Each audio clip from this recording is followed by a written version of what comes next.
មើលមេឃពេលរាត្រីស្ងប់សួបកាយថាអូននៅឯណាបេះដូងមួយនៅរងចាំនោះដែលជាគូវាសនាមនុស្សជាច្រើនដែលកាត់តែមិនមែនអ្នកក្នុងចិត្តរាល់ថ្ងៃបន្តសង្ឃឹមថានឹងជួបមុខពិសេសសំណាក់បងមិនសុំស្នេហ៍ឆាប់រហ័សគ្រាន់សុំនោះស្មោះម្នាក់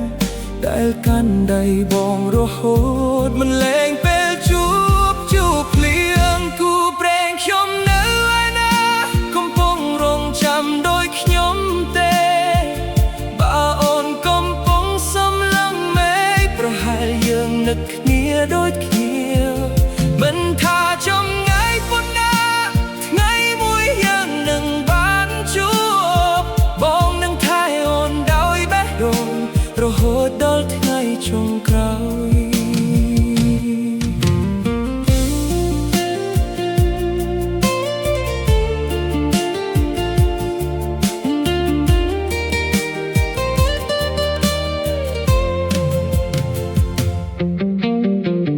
បងជឿលើពាក្យវាសនា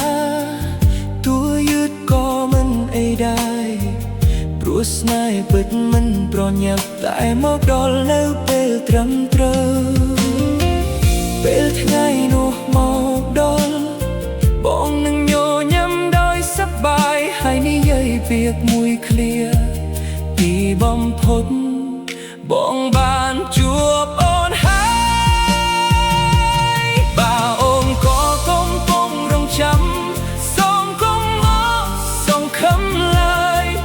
ព្រោះបេះដូងពីដែលស្មោះតែងតែរកផ្លូវជួបគ្នាគូព្រេងខ្ញុំនៅឯណាបងនៅតែសំឡឹង